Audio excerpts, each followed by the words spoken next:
moulin du Berceau, c'était dans son histoire ancienne des forges et des fonderies. C'est au cours du XIXe siècle qu'il prit tout son essor en tant que moulin à farine. Il s'arrêta de tourner en 1914, à cause de la guerre, bien entendu.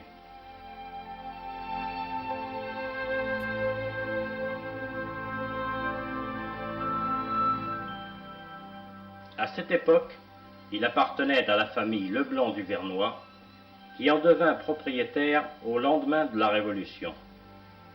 Plus précisément, en 1817.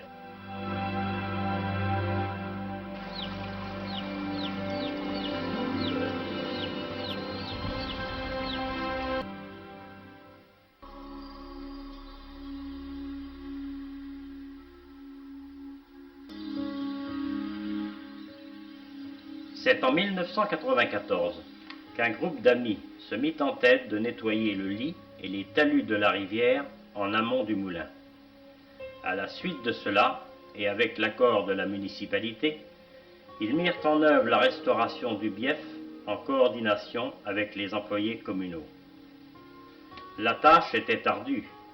Il fallut commencer par arracher ronces et sauvageons avant d'attaquer le piquetage des murs qui restaient encore debout.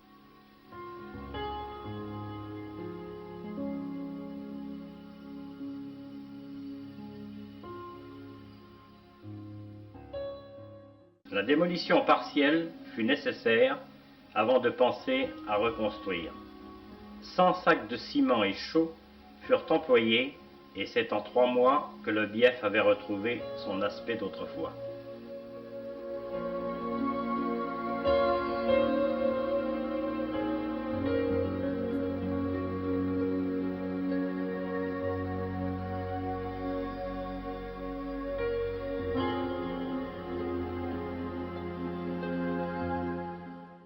Et puis, ce fut la mise en eau. Mais là, déception. Le bief fuyait comme un panier d'osier. 60 mètres cubes de terre glaise furent nécessaires pour étancher le fond, puis 40 mètres cubes pour étancher le talus. Ces travaux d'étanchéité s'étendirent sur une année environ et nous procurèrent des espoirs, des joies et des découragements. Enfin, petit à petit, l'étanchéité se fit, et l'été dernier, l'eau ne sourçait plus dans le vieux four. La partie était gagnée.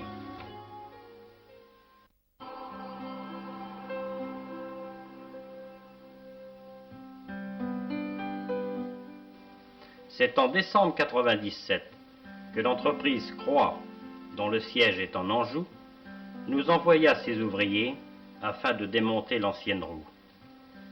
Ce fut rapidement exécuté à l'aide du tractopelle de la commune. Pauvre vieille roue, combien de tours avait-elle fait pour faire la farine nécessaire aux personnes de la région?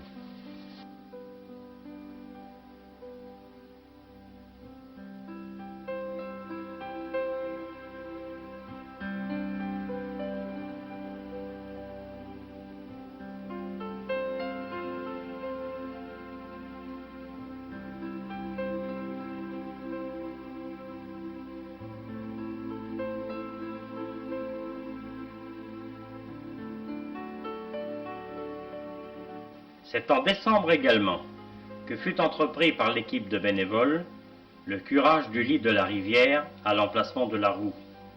50 cm d'épaisseur de cailloux, de briques, de sable ou de vieilles ferrailles furent enlevés à la brouette. Ce travail fini nous permit de découvrir un beau dallage de grès, d'où l'eau sourçait de partout entre les joints. L'arbre de roue était en chêne, et si sa partie extérieure était complètement pourrie, l'autre partie protégée à l'intérieur du moulin était parfaitement conservée.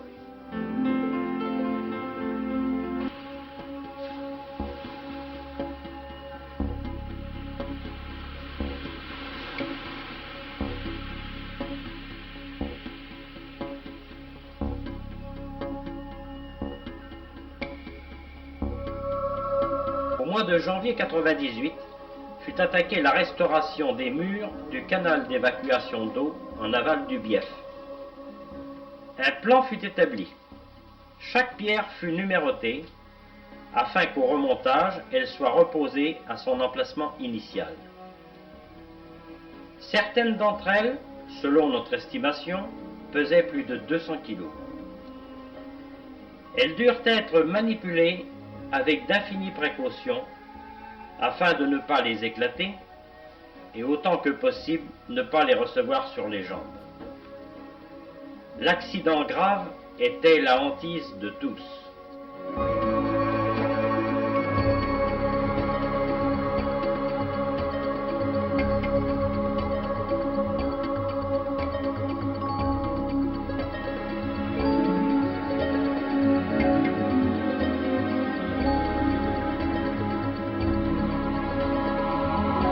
Une paroi de béton de 40 cm d'épaisseur environ fut accolée au mur de grès afin que dans les temps à venir, la poussée des terres et les racines de toutes sortes ne viennent pas détériorer l'ouvrage.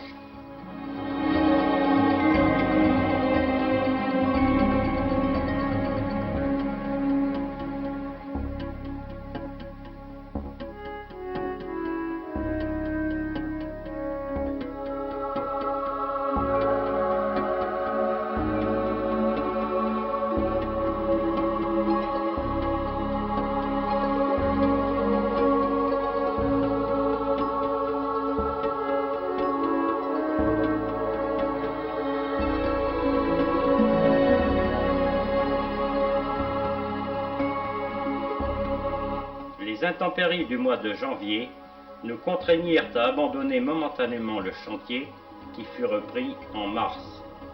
Enfin, la dernière pierre, celle où sera fixé le palier qui lui-même recevra l'extrémité de l'arbre de roue, fut posée le 20 du même mois. La nouvelle roue pouvait arriver.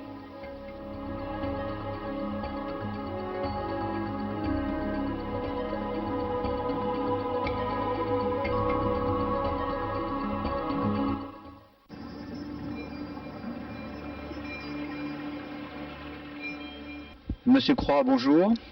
On vous remercie de nous accueillir pour la réception donc de cette roue.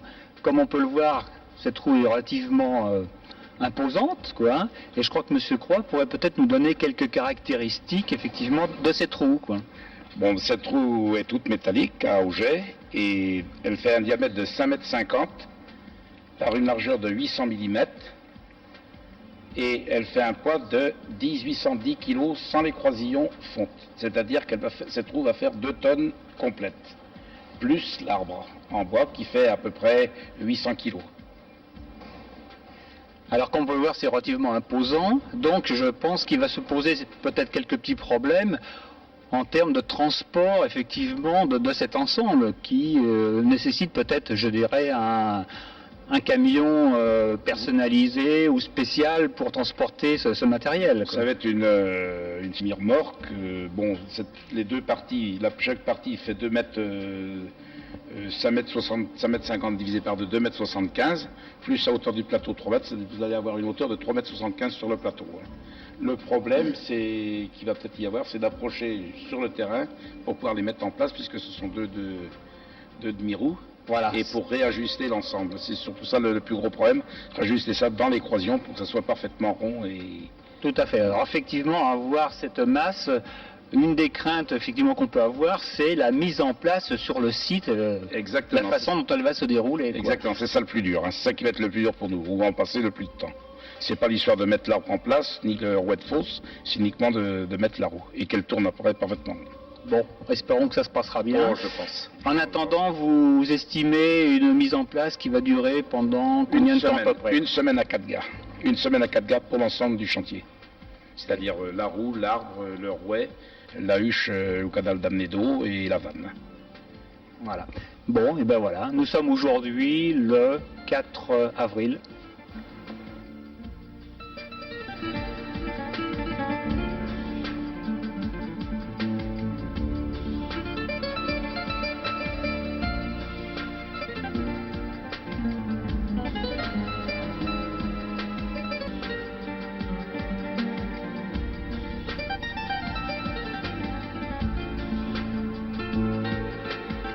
C'est aujourd'hui le 20 avril et il pleut des cordes. Comme prévu, la nouvelle roue nous arrive vers 10h30. Le camion est parti à 4h du matin de la Cornouaille, petit village qui se trouve à une vingtaine de kilomètres d'Angers.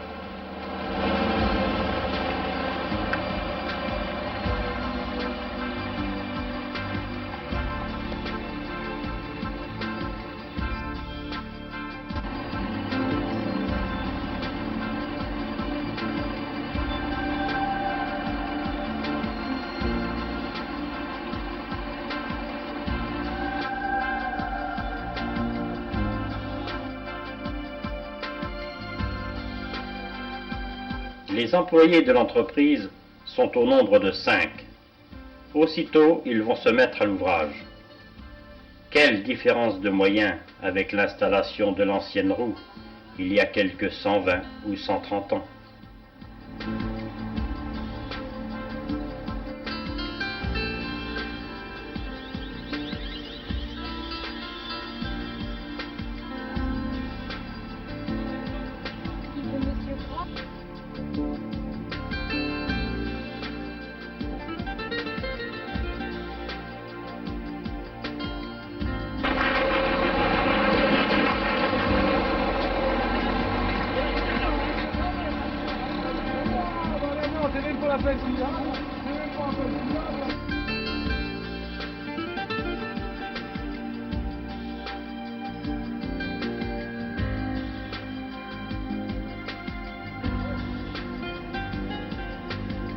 Sur leur camion, une grue équipée d'une flèche de 15 mètres va permettre aux compagnons charpentiers une mise en place relativement facile.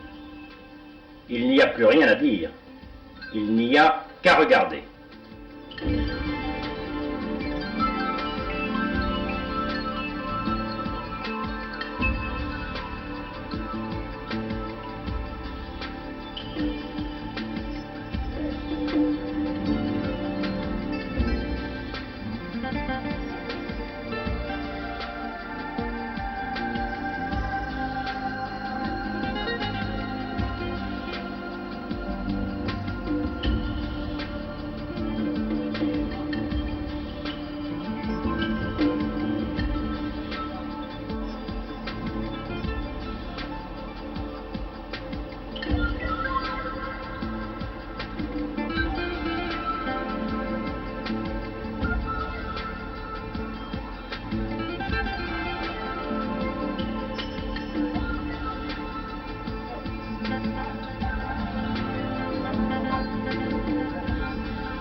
Messieurs les compagnons, cette mise en place aura duré 3 grandes journées.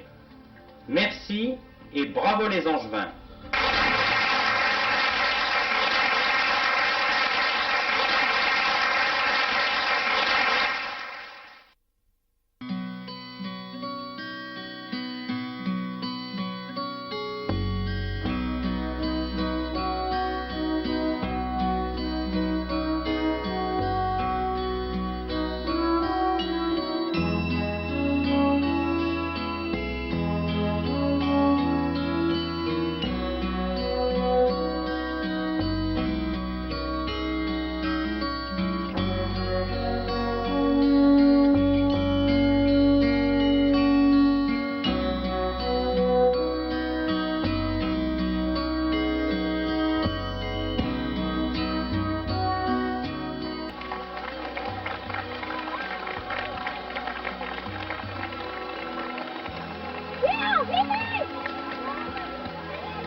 Il pourrait faire durant ces 2 jours découvrir son histoire à travers l'exposition.